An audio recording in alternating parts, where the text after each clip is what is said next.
Welcome, everybody. I have with me an old friend of mine who I have known for forever. Also, That's right. the birthday boy. Birthday Welcome, boy. Sid Fendley. Thank you very much for joining me. Thanks for having me, Michael. It's great to see you, man. Absolutely. Sid and I go way, way back, and we have played with each other numerous times, although not anything recently. I have a bunch of questions for you because everybody knows you, but I don't think they really know you. So let's talk about some things. So Wait a you're minute. from You don't really know me. uh, so here I have a couple of questions for you. You're from New Mexico. You're Mm, originally from Roswell, right? But mm. you weren't born in Roswell. So when did your family move to Roswell? I was 9, Okay. and I And had. where We were in. Well, we lived in 9 cities. No, we lived in 8 cities in 9 years. My dad was. He couldn't hold a job. No, my dad was transferred a lot. He worked for Montgomery Wards, and Oh, okay. he was a store fixer. So if the store wasn't doing well, then he got to go there for a year. And we moved every year, but we moved to Roswell from Fayetteville, Arkansas. Oh, okay. Yeah, And so you grew up in Roswell. I You did. graduated from which high school in Goddard, Roswell? Oh, Goddard you High. did graduate from Goddard. Hmm. Okay. So when did you start playing piano? Because oh my, I love listening to you play. So when did you Thank you. start playing piano? I was 8 when I started in Fayetteville. Yeah, and Okay. I took lessons for about 6 years, I guess. And Okay. yeah, Did you play? So piano players are always a misnomer in high school. Did you play in high school? Like besides, I'm sure you played with other things, but did you play in your high school? Did you accompany any of the choirs or any of those other things? I uh, I played trombone in the marching band. Yeah, Really?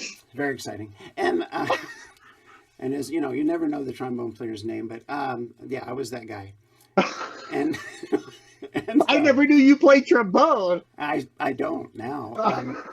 But I played in the stage band. I lived in a neighborhood where the high school director was across the street from me. Lived across the street, and he would hear me practice when I was in middle school. And he said, when the time comes, I want you to audition for the jazz band. And so I was lucky enough to be the piano player immediately as soon as I came in, and we actually appeared several times on the football field with the little rock band, and I played keyboards. But it was very Nice. hard to march with a piano. Well, no, that's the whole idea. Is the best part about doing that is you get to stand on the sideline and play.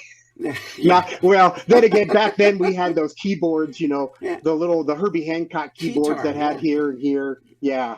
guitar. Those I've never had one of those. They're Oh. too. They resemble an accordion too much. I'm just saying. So by age 14, I understand that you were performing in bands in Roswell. You were Yeah. playing on a regular basis. Yeah, every weekend. Well, I've always been very lucky. I played all the guys in the band except for myself and one other were in college, and so they really needed to work to make a living. And so yeah, we played all over southern New Mexico and weekends going to Ruidoso and Artesia and all over the place, Hobbs, wherever I think that's great. It I was mean, great. look, I was a kid when my brother would drag me to the bars and he'd get me in the back door and Hmm. and we would sit there and start playing, and he'd get me on stage and then after the gig I'd kind of get, it was kind of weird because you're playing in bars and you're like super underage. Yeah, and it's yeah, you got to try to look old. Yeah. You try to grow the mustache, but it Yeah, doesn't it really doesn't work. work until you get older. And then all of a sudden you have all this gray. So It just doesn't work. so after high school, you attended New Mexico State in Las Cruces for a year, I but then you did. transferred to UNM. So what was that all about? Well, there's a lot of stories there, but my dad owned a store in Roswell. He quit working for Wards, and we had Finley's uh, shoe store and ready to wear. We had a little clothing store, and it when I was a senior, it burned. It was set on fire actually, and so basically it's time to go to college. But the family's in kind of not very good shape because the store burned down. So I got a full scholarship to Las Cruces. I went Okay. down there and I auditioned for the jazz band there, and I got a full scholarship. And I went down there, and the problem was that at that time, there were no gigs. There was no place to play at all. I mean, it wasn't just that I was young; it just wasn't any place to do it. Right. So I decided Albuquerque was probably a whole lot better idea as far as being able to work. So, Okay. yeah, so I transferred. So that makes a lot more sense to Yeah. me. So, okay, I was just wondering why. It's like, okay, so you only went there for a year, but now Yeah. you're over. So, okay, so you came to Albuquerque after a year because obviously this is the place to play. Well, in New Mexico, yeah. Yeah. And I wanted to keep that, that in-state tuition thing happening. So Well, yeah. Yeah, and back when we went to school, school wasn't as expensive as it is now. you could So, afford it. Yes. yeah, it was affordable. It wasn't overly expensive, but it was, Yeah. but it wasn't super cheap, but it was affordable. Nowadays, Absolutely. it's not affordable. So, so how long were you at UNM, and what did you study at UNM? I studied. I was working towards a music degree, but I never got it. I got a degree in psychology, and I think I was 13 hours short of a degree in music. Okay. So I had Why a lot of music. psychology? Why psychology? Because I was really interested in it, and I have never really regretted not having a music degree. Although occasionally it would have come in handy, I suppose. But No, I don't think so. Especially when as good a musician as you are, oh, that's kind of you. Thank you. it's just. I mean, it's a certificate on paper, and I wouldn't have at this point. I don't think it would have helped you any more than what you have already helped yourself, Oh, because well, you've done thank you. very well for yourself. Thank Yeah, you. it's been okay. So you have had, speaking of which, you have had quite the career in music. So you performed with just about everybody here in Albuquerque. I mean, you were Linda Cotton, God rest her soul. You were Linda Cotton's main About 12, piano player for about 12 years and years. years and years. Yeah, for about 12 years, and then Clay Bernard and Kenny Pearson were the other two that played with her all the time. But yeah, I played with her about 12 years. Right. So who else have you worked with here in Albuquerque? Before that, I played with Frank Larrabee, who was Okay. very well known in, I would say, in the 70s. He was kind of a country rock guy, and Mhm. fortunately, when I got it right at the summer I got out of high school, he hired me, and I was about 20, I guess, and we played Chicago, Los Angeles. We traveled around quite a bit. He was great, and then Linda came back to town from. She was living in Los Angeles, and yeah, and we started doing that for a while. Okay. Who else have you worked with? Uh, So we've got Linda and we've got Frank. Is there anybody well, else that you want to mention? I play now, of course, with Tracy Whitney a lot. Mhm. That's kind of the current band with Tracy and Rodney Bowe and Wayne Johnson, and so that's. And I also play. I played for years with Chris Calloway Okay. up in Santa Fe, Cab Calloway's daughter, rest her soul, and Hank and Louie Wickham. Okay. A lot of the older names, guys that were playing. Prevalent back in the 80s, the Yeah. 90s, the early 2000s. I I've mean, always been in 3 or 4 bands. right. I'm Well, really- and I had you work with my band quite a bit I when my did. piano player wasn't available, and we always had a fun time. You were Love always it. very quick to say absolutely when and where. Oh, and man, I loved it. We had a lot of fun. A lot of great. You always hired the best players, man. Well, thank you. We had. Yeah. I always wanted to make sure that the people that I worked with enjoyed music as much as I did, and then of course early 2000s came around and it was like I can't do this anymore. It just between trying to work full time, trying to be a husband, trying to be a dad, it just did not work, and so things kind of got pushed to the side. But Mm-hmm. hey, things are starting to slowly work their way back into things. I see Although that you're playing a lot, actually. yeah, I see wait, but you. you won't see me as a band leader. That was Very the good. agreement with the wife. I So did that for years too. Yeah, there's reasons not to do that. yeah, to be band leaders always get the worst of everything. Anytime there's a problem, anything. Yeah, I like being a sideman. Thank you.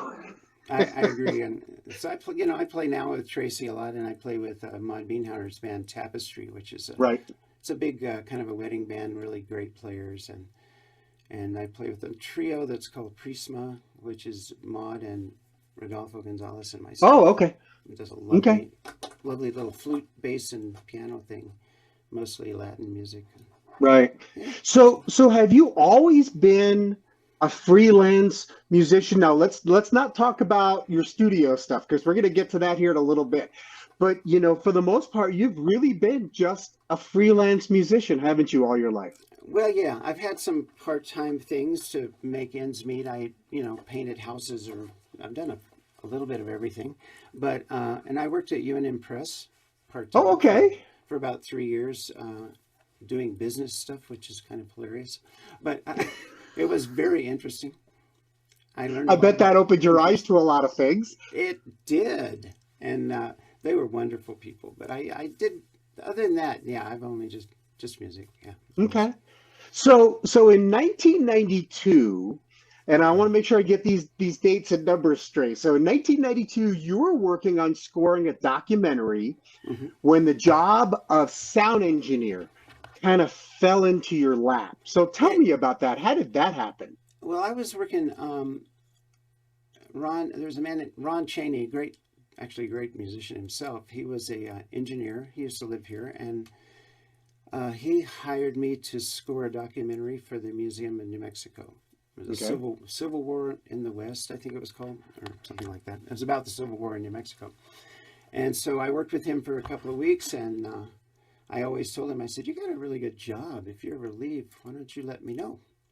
Because I had worked on the other side, always playing in studios, but not running the board, and I knew nothing about it. And he called me a few months later. I was up in Portland. He called me and he said, if you need to come interview for the job. I'm leaving. I'm moving to Dallas. Come interview. Okay. So I did. I came back from Portland. I interviewed with these guys, and I went to work for a company called Sunrise Teleproductions, which has since gone out of business. But it was owned by Lee Gallis. The Gallis. Oh, of the Gallis family. So we did car commercials day in and day out for places all over the country. Mm-hmm. We did car commercials for, I would say, hundreds of dealerships, actually. And I learned how to use the board doing car commercials. Really, I learned how to engineer. Okay. So from there, you went to work for C&D Spot. Right, which was a local studio here in town. Cliff Yost on that, right? Right, and so you became their music director and sound engineer until they closed in '97. So how long did that gig last as the music director and the sound engineer for that corporation, for that music studio? That was about 3 years. And actually, oddly enough, Cliff lives in Sedona now, the owner of that studio. Great audio engineer, really creative guy. And I'm actually working with him by Zoom this afternoon on a project because he produces TV things. And yeah, we've stayed friends. And he brought me into the digital world. The job at Sunrise was reel-to-reel tape, 8-track tape, razor blades. The whole thing. Razor blades. Yeah. Trying to cut that out, and if you make a mistake, you're doomed. Yes, you are. And Cliff offered me a job, and that's where he was running the precursor to what's called Pro Tools, and so we got in really early on that whole digital thing. That must have been interesting, just being on the cutting edge at that time, learning how the digital and it sure made our job easier because as a sound engineer, because as you mentioned, using razor blades and tapes, and you can't add it back on. You could always take off more, but you couldn't add it back on. And to go into the digital age like that and being able to MP3 files, the recording onto, digitally recording onto digital audio tape, and then CDs, and then working in computers. Boy, you were really, truly on the cutting edge at that time. It was, I read a lot of manuals. Yeah. That was kind of, people would say, hey, what you been reading? Well, you probably wouldn't find it that interesting. Yeah, but it's part of my job. Right. Yeah, and that kind of stuff, that's when That's when MIDI was first being used Yeah. on a long-term basis, and how we were getting everything into zeros and ones and everything into the computer. Hmm. It was quite interesting at the time. I remember that. I remember back in the late 90s when everything started, all of a sudden everything could be done digitally. Now you couldn't send anything digitally, but No, because no. our computers had caught up with us as of yet. But so from there in 1997, Hmm. you opened Mountain Road Recording Studios here in town. I did, Boy, yes. that was quite the leap of faith, wasn't it? Well, yeah. Honestly, I didn't really want to. um, Wait. Okay, so to explain that to me. well, Cliff said I was going to pick my daughter up from elementary school, and Cliff said, "Let me ride along with you." And he jumped in the car, and he said, "I need to tell you that the studio is closing in 10 days, and you need to know that." And I said, "I do need to know that since I have a child as well, and a wife and a family." And so I did a couple of interviews at studios in town and realized that there was no way I could make enough money as just, "We'll call you if we need you." Yeah. Yeah. So fortunately for me, it was, I mean, it was a leap of faith, but the thing that was beautiful was that I already had clients because the studio was closing. Those people had to go somewhere, Right. and they already knew me. So I opened with a lot of business. I didn't just open and go, "Hey, I've got a recording studio. If you want to Okay. record stuff." I had a lot of clients. And so Okay.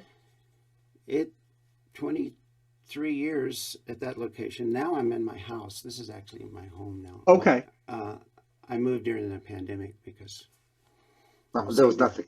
The Yeah. building was empty except for me. I mean, it's like, I might That's as well go true. home. That is true. That Yeah. the pandemic put a lot of us musicians really in low times. But so Mhm. so did you just take over the building that C&D Spot was in, or did you open No, up a studio someplace else? I did more of a strategic. We had always said that if there's a company called 32nd Street, it's a great video company. They still exist and they're amazing and they're all friends of mine. And I said, somebody needs to put a recording studio in the building where 32nd Street is. And we had said that for years. A lot of engineers, well, I won't drop names, but a lot of the people who own studios in town had said somebody needs to be close to those guys Right. because they were doing all this video work that needed sound engineering and needed sound effects and music. And I went over there and there was an open space and I just signed a lease and we started rebuilding. I got brave, borrowed money. Or else Yeah, somebody but might. Yeah. it did good for you because that studio was quite busy. I mean, Yeah. you are still quite busy. Yeah. I We mean, had two you rooms. right, you record commercials, you do documentaries for TV, you do radio, you Mm-hmm. post sound video, you do voiceovers, you do sound effects, you Mm-hmm. record CDs. Did I leave Mm-hmm. anything out? I mean, that sounds Um, like just about everything. One of the main things that has been going on since COVID is audiobooks. Oh, Yeah, okay. and So that's you been one of okay. the mainstays during COVID because people were recording in their home studios, but I would do the editing, and Okay. that kind of kept me going through COVID was audiobooks. So Okay. that's a great So thing. And see, so I left one out. Audio books. So tell me. I mean, I know you can't give me clients' names, but I remember once you telling me that you used to do like ditties and stuff like that for NPR and some other big name like national radio programs. Do you? I've been very fortunate. Yeah, I was fortunate to do several things for PRX, Public Radio International, and NPR, and actually, and I'm sure it's okay to say this, within the last month, I've been working some with Nickelodeon, and so there, yeah, it comes and goes. Okay. Most of that Well, work is done in LA, but we did audio for a show for Disney for about 3 years. okay. They come and go. Yeah. Well, the best part about this is now that all of our computers have caught up and everything can be done remotely, people can send files to you. You can take those Hmm. files, you can download onto your computer, you can add the audio, you can add this, you can add that, and then you can send it back. So you can be working for a studio in LA and still live here because of the way our technology works. Yeah, and if it's not as intimate, but it's the way it works, Right, and I've played on a lot of albums actually where I never met the other musicians. right, They send you the tracks and play some piano and send it back, and right. there you go. Yeah, I have done the same thing myself. I have quite a few things that I've done during the pandemic where they actually did a whole band, like a symphony or a concert band or a jazz band, where literally they would just send us click tracks and a reference track, and we would record the part and we would send it back in digitally, and they would put it all together. And I have a bunch of stuff that I was involved with on my webpage, on my YouTube page, that does the exact same thing. And I had no idea who all those other people were, but it sure sounded good. Yeah, you kind of go, well, I think you and I played together. Yeah, I yeah. recognize your name. Right? Well, and I got invited to do one. Yeah, that was it. I recognize your name. I got invited to do one where the two trumpet players that were playing were me and another guy, and he lives in New Zealand. And we Oh actually wow. became friends that way because he played the first and the third, and I played the second and the fourth part. And it was this really cool jazz band thing that somebody wrote. And I was like, okay, that sounds great to me. It's so interesting. One of my clients, Susie Tallman, she does children's music. She's been very, very successful, and the tracks are all done in Australia, Yeah. but all the vocals are done here. Yeah, isn't that awesome? Yeah, it's pretty cool. It is. Now, as you mentioned before, though, it can also work to a detriment because the thing about being in the studio with someone, even though when you have dividers or that person's in that room and this person's in this room, Hmm. or you got the drums isolated and the horns are kind of playing together, but you've got that intimate working together feel, and it's not so sterile.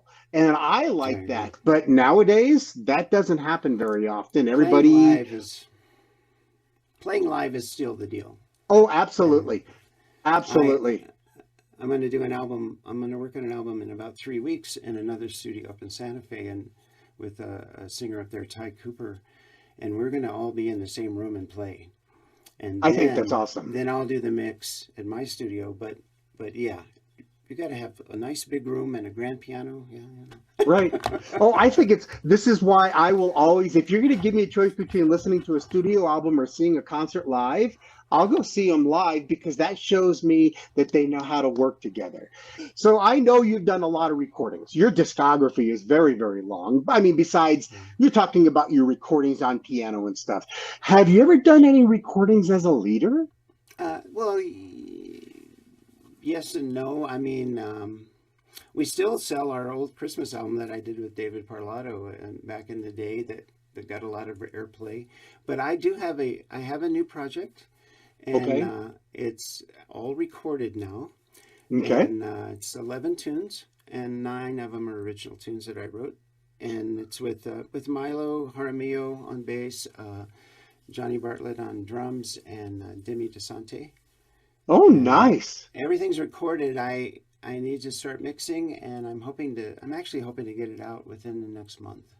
Oh, that's Yeah, awesome. yeah. You'll have to Finally did make it. sure that, yeah, you're gonna have to make sure that everybody knows about that because I saw you recording on YouTube. I guess you guys did a trio thing. It was you and Milo and was it John John, Bartlett? probably, yeah. Was I And playing the it was grand a piano? yeah, it was a trio playing in a Yeah, church. yeah. That was St. John's. That was one of the Methodists. They were so great. That was the very beginning of the pandemic, and they said, "Okay, we can't have live music, but we're going to record different groups doing different things." And we went in there with Diana Hughes, did some tunes behind her, and Hmm. he said, "You want to play some original stuff or do something different?" I'm like, "Yeah, here we go." So that was Absolutely. yeah. Okay, I didn't know. I saw that the other day when I was looking up on your YouTube page. I was looking for videos that you'd done, and that was pretty. I enjoyed. That was like I think it was like a waltz in three of some sort. Yeah, thank you. Yeah, that was kind of a minor, kind of Dorian mode kind of thing. Yeah, yeah. Okay. That tune's on the album Oh, good, with good. guitar Because and yeah. good. Because yeah, that was really really cool to listen Thank to. I you very love much. that one. So as a piano player, you still perform on a regular basis besides all the studio work and everything you do. And we talked about your recording coming up. So where are some of the places if somebody wants to catch you playing live? Where are some of these places that you are Well, playing? I'm not actually in a regular place right now. We have the Sunday band that plays at one spiritual center, and we've been doing that for 10 years. Oh, I didn't know And about and that. and that's with Milo Jaramillo and John Bartlett and Demi DeSante and Reverend Kylie Renner. We do that we play every Sunday morning. Okay, and And where it's is called that? it's called One Spiritual Center. You can look it up. It's actually since COVID, we actually play at her house in her front yard. It's mostly online, but we do have about 30 people that come and sit, and we have a live audience. But most of it is online. And Okay. we were at the Outpost before COVID. We were there every Sunday morning playing, and before that we were at the Highlands, so kind of a moving church. But I do that every Sunday, Okay. and then I still play solo. I mean, I played solo I played at Mykonos Oh, for years. for 15 years Yeah. solo. And that was Years and years and and years. with Ken Batat, the two of Right. us duo. But so no place regularly though. It's kind of weird. Oh, okay. But Well, yeah, well, you do have someplace regularly every Sunday morning. You do play. that's the main. That's That's everybody. the main one, and then Yeah, everyone else you just have to catch you as they catch you, yeah, yeah.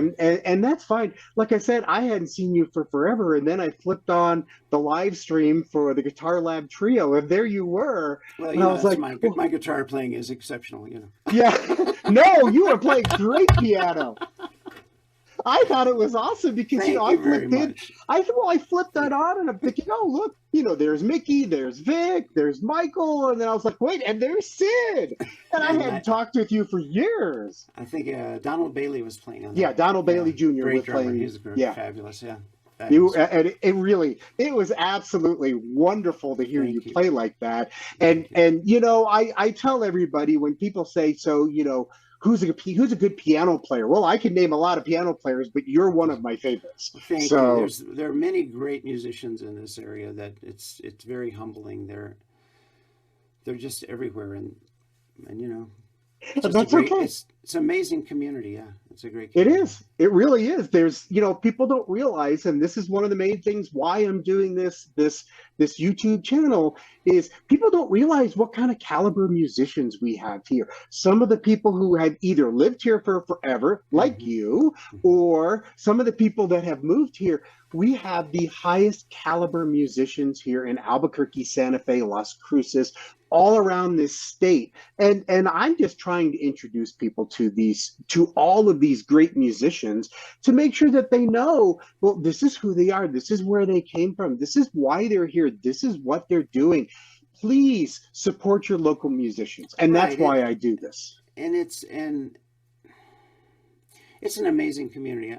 I don't have that much experience in other cities, but I do hear from people all the time, from Chicago, from LA, from New York. There's so much talent here. Yeah. And I'm really fortunate to have played with a lot of those great people. And Well, yes. And again, uh, I always enjoyed working with you. It was thank always you. so much fun. We'll do it again. Oh, absolutely. Yeah. Someday we Oh, will. there's All the right. keyboard. Get your trumpet right now. No, We've got that I have a delay. Zoom delay yeah. thing is very effective. Yeah. No, I tried to teach lessons during the pandemic on Zoom. That didn't work. No, try playing for a dance class, because that's Oh, the other thing I do is I work for the National Dance Institute part time, and try doing that on Zoom. That's pretty interesting. no, I can't even imagine that. That would not be fun. We did it, and it took a while to figure it out, but it worked. Oh, We kept working with those kids through the pandemic, and that would be just horrible to. we Oh, that would be the delay. well, we Oh, figured out all kinds of ways to not get around it, but to work with it. work with it. Yeah. Yeah. All right, so we have time for one last question, and I Okay. always warn everybody about this. You did warn me. Strangest gig, yep, strangest gig, funniest story. Tell me an anecdote, because musicians have the greatest anecdotes. They really do. Oh my God, there are so many. But the one that came to mind was, and this was with Linda Cotton back in the day. We had 2 gigs, same day. One of them is a charity. The other is like a concert, like a real paying deal. Right. And so the charity calls up and says, can you play in the afternoon for us and to raise money for, and I won't say who it was.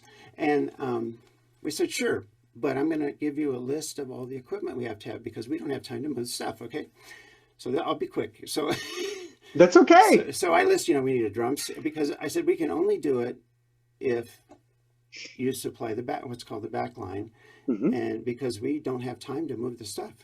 Right. We're going to leave your place, go play a concert. We set up for the concert. We go play there. I gave them the list. We need drums. We need a bass amp. We need a guitar amp. We need a keyboard. And the following keyboards would be, preferable. Yeah. At that time, a Fender Rhodes or a Wurlitzer or a Yamaha and I said 88 keys. We get to this gig. I had this thought in my head. Let's just start with the drum set. We walk in, we go, where do you want us to set up? It's outdoors, You're over there on the stage. Okay, cool, there's a stage, that's good. We go over there. Where's the equipment? The equipment's there. What equipment? Where's the equipment? The drum set was a set of bongos. It was the drum set. Bongos. Bongos. Okay, so where's the guitar amp and the bass amp? And there's this like little silver tone amp. Nothing against Sears Roebuck, but one amp for bass and guitar. Where's the PA? Home stereo, speakers of this size, All right, this is not going well. We've got bongos. We've got a stereo system. Yeah. Where is the keyboard? Oh, it's on stage. Okay, I don't see it. Oh no. It's a Casio tone. Nothing against Casio tone. Oh God, probably what, 18 keys? It's not even that. It's like that long, right? In the box. In the box. Yeah, oh God. It must have cost, what, $50. Yeah. And I open it up and luckily there's batteries with it. And it's, so, you get this concept of like, am I going to walk around through the crowd playing? Anyway, that gig did not happen. Let's just say we didn't play. Oh, that is wonderful. The thing that came out of that was the event coordinator was very mad at us because we weren't going to play. But how could we? And her comment was, well, can't you just make do? And that became a standard line in that band for years. Anything that would happen, well, can't you just make do? Oh, thank you, Sid. That was awesome. I love. Musicians have the greatest anecdotes, the greatest stories. I could tell you like some good ones, but this isn't about me. This is about you. Oh, that is awesome. So we are running out of time. I want to thank Sid for joining me today. I want to thank Sid for all the great things that you are doing and you continue to do in Albuquerque. Keep up all the wonderful work. And ladies and gentlemen, we'll see you next time.